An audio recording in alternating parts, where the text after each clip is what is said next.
Hey guys, Cuban Shark here. I'm really excited about this Gorilla Farm intro that I've put on this walkthrough. I hope you like it. I'd love to hear back of what you think. I do this for you gorillas, so if you like it, please comment on the video below. So as you know, these mini tournaments, or 9-hole cups as they call them, only give you 2 chances to qualify. The qualification dates on these are going to be Thursday, October 22nd, and Friday, October 23rd, with 1 day of play, which is Saturday, October 24th, so keep that in mind. So if you like the video, please consider hitting the subscribe button and turn on the notification to be notified when videos are available. And lastly, please hit that like button to let me know that you enjoy the content that I'm providing. I'd love to hear about how this video has helped you and at least get better prepared for this upcoming tournament. And if you're able, please post your greatest hits on our Facebook page at Gorilla Farm GC. I'd love to see them. So without further ado, let's get into it.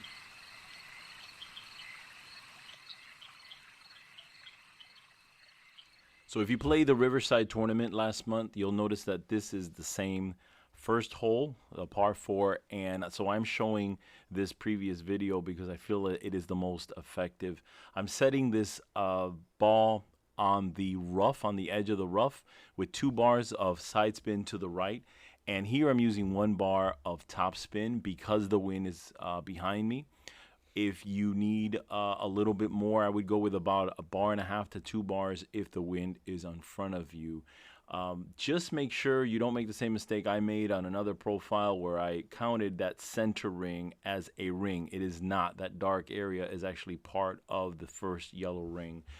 So just set up and obviously try to hit perfect, because remember that the extra mile is not a very accurate club, but if you're able to get perfect, you should be able to eagle this hole with no problem.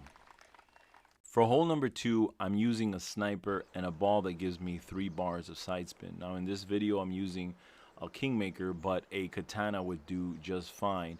Basically any ball that gives you 3 bars of side spin. So I'm using 3 bars of backspin, actually 3 and just a hair because I have the wind behind me, and 3 bars of side spin to the right. And as you will notice, I'm putting the bullseye with the white ring right at the edge of the bunker so that I can point.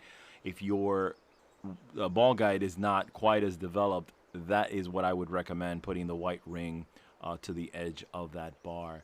And obviously, if you notice also, I'm slightly pulling the ball to the right because the wind is facing towards the left and it doesn't have a tendency to pull the ball. So as you can see, I got extremely close, but I was very comfortable with the speed that this ball came at.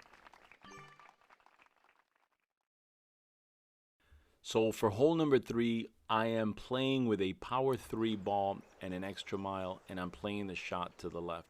Now you could play the shot to the right. I don't like it for 2 reasons. One, the obvious sand bunkers that are there to your right, but also because of the second shot, because if you look straight ahead, you'll see that there are trees in play and you're going to have to wrap around them rather. And what happens is, in order not to get you're gonna have to overpower the shot. And in order not to get too far out there, you're gonna have to use 3 to 4 bars of backspin. Otherwise, you're gonna end up on the rough, on the back side of the green. So playing it to the left, the way that I'm playing it now, is a little bit safer. I have played this hole a couple of times, and I used a power 4 ball, which keeps me out there further into the green, which I do like a little bit better. The closer I am to the hole, the better is going to be the second shot. And I have Albatross this shot getting a lot closer to it. This second shot, what I did not take into account is the strength of the wind. So I was keeping my ball guide away from the hole, but I should have gotten a little bit closer to it so that the ball would have reached the hole a little bit better. However, it was still a safe shot. And this is definitely a doable and easy eagle. I'm thinking that just as with the Riverside tournament back in September, there's going to be a lot of people albatrossing this particular hole. Perfect shot.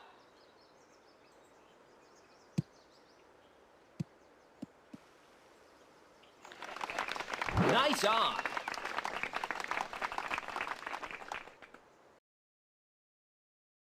For hole number 4, I would recommend a club wood that would have the most amount of accuracy. Now, I'm hitting this ball with the big dog because this video was a result of a shootout. However, you need to make sure that the wood that you're using has at least 2 bars of topspin, because I don't know how the wind is going to be on this one.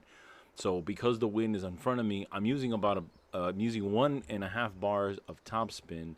But if the wind were to be behind you, you don't really need to use any topspin whatsoever. Just keep in mind that there is a 10% elevation, so I do pull this slightly to the right, but unfortunately, because the big dog doesn't have a whole lot of ball guide, I did miss a shot a little bit to the right. However, I was very comfortable with the speed, so just keep that in mind. No topspin if the wind is behind you, 1.5 bars of front spin if the wind is in front of you. So I like to try to offer a second option wherever possible, and I think this one is a good opportunity. If you've got a well-developed sniper, and you're playing with a power 3 ball, you can play this shot off the rough. Now, I believe you can also play it with a power 2 and even a power 1, but I just so happened to go out in a shootout and ended up here. And I tried the rough because, as I've always said, where there's a rough, I'll be there with regards to par 3s or even other pars, but especially par 3s. And I do have the reach for this shot, so I'm taking this shot, adjusting at mid and just slightly to the right. Perfect shot. Because the ball, the wind is pulling to the left, so I always try to offset it a little bit. And even though I tried to offset it to the right a little bit, I didn't quite as much. However, the speed was perfect, and this is definitely a doable option. So for hole number 5, I'm showing you the more aggressive approach. Yes, you can play it to the left, and you can curl the bar, 3 bars of side spin to the left. Obviously adjust for the wind and try to drive that ball as far down that left fairway as possible. However, as I've mentioned in previous videos and in other similar holes, in par 4s, the closer that you can get to the green, the higher the probability you're going to have of getting your eagle. So I did take this aggressive approach.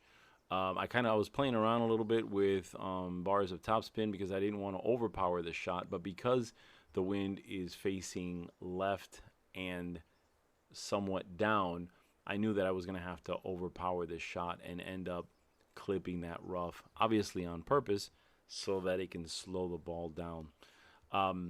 Again, I believe that the risk or the reward is worth the risk here.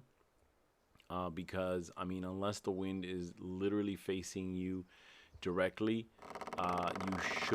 there's no reason for you to end up in the water. Now, I took a perfect shot. That is very, very helpful because it allowed me to bounce on that fairway and then hit the rough and roll relatively close to the hole for an easy chip in.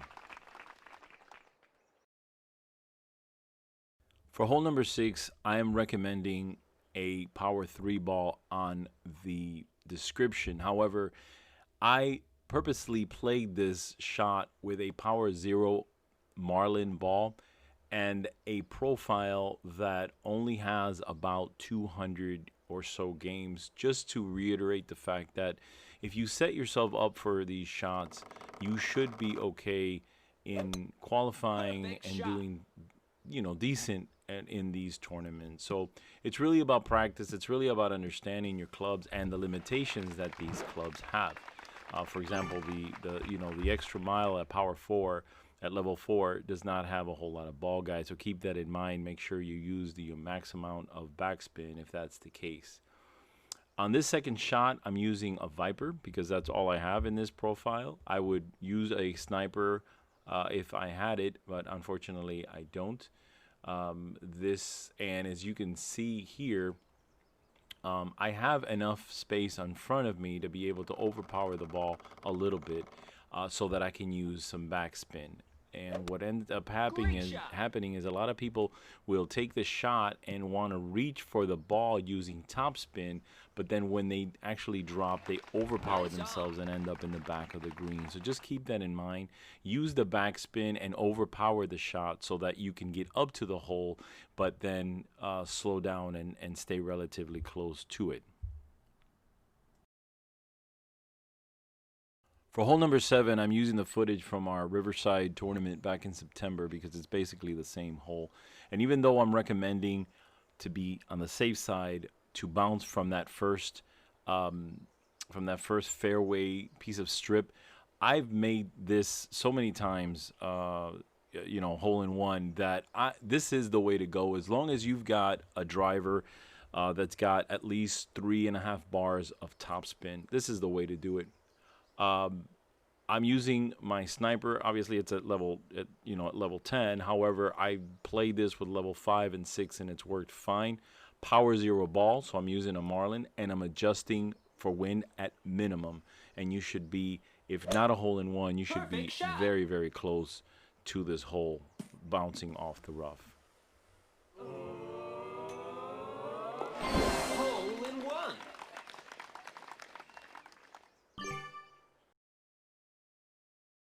For hole number 8, I'm including 2 different options on how to play this hole. And I just want to make sure that you guys understand my thought process behind this one. I'm taking the shot on this one to the left. It's more conservative.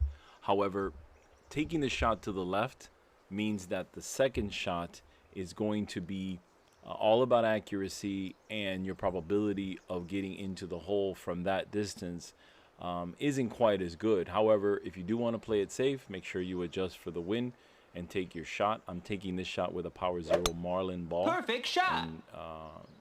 And full top spin without overpowering the ball too much, because I don't want to clip the rough and end up way back there.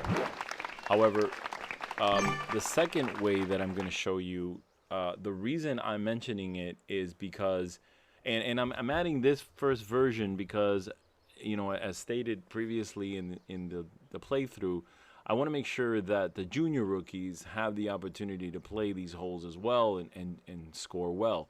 So I'm using a level 2 Grim Reaper because of its backspin. It's the only club with this profile that I have with 3 bars of backspin. So I'm using that, and it seems to be working fine. Again, understand your adjustment. I'm adjusting this at maximum distance. And obviously the excellent shot is going to help a whole lot. Now, I did come a little bit into this hot. However, thank God I was stopped by the pole. Otherwise, I would recommend you use 4 bars of backspin rather than 3. And so now on to the more aggressive approach. And that's playing it to the right. And unfortunately, if you don't hit perfect here, you do run the risk of going into the sand bunker. However, the way I see it is, if I am able to hit a perfect shot and bounce off that small stretch of fairway, I'm going to end up on the green, and I'll be able to take a chip or a putt onto the hole easily.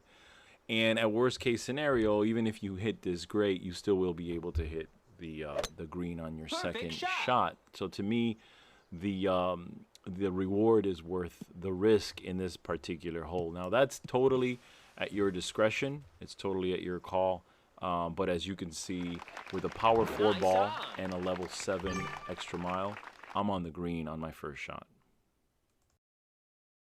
For hole number 9, I am choosing to play this shot to the right. And even though the strip is more narrow than the one on the left, and it has some bumps to it, it's going to allow you to set up your shot for a possible albatross. And in the image to the right, I'm recommending a Power 3 ball with 3 bars of side spin because of this first shot, just to play it safe. But if you're comfortable taking a perfect shot and curling the ball slightly, you can use a Titan without a problem. But I am curling because I just don't want to run the risk of falling onto that sand bunker there on the left. And yes, you can play this to the left. However, on your second shot, you're going to have those sand bunkers right there to your top left-hand side in play. So your ability to adjust for a possible albatross is a little more difficult. So in my humble opinion, take the shot to the right, use a sniper or the club that gives you the most amount of accuracy, and you're going to have the ability to just point directly at that hole at maximum adjustment for wind. And if you notice, I'm not touching the ball guide to the hole on this shot because I know that a club such as the sniper at a level 7 doesn't have the extended ball guide that the upper snipers have. So I don't want to come in too hot. Perfect shot. As you're going to see on this shot, the speed was right. I was just a little bit too far to the right, and that happens a lot in this hole. It tends to steer itself right, so just keep that in mind when you take your shot. So that's it, guys. Thank you so much for watching the video, and as mentioned before, please let me know in the comments how you did and share your shots with us in our Facebook page. All right, guys, thanks again for watching, and good luck out there.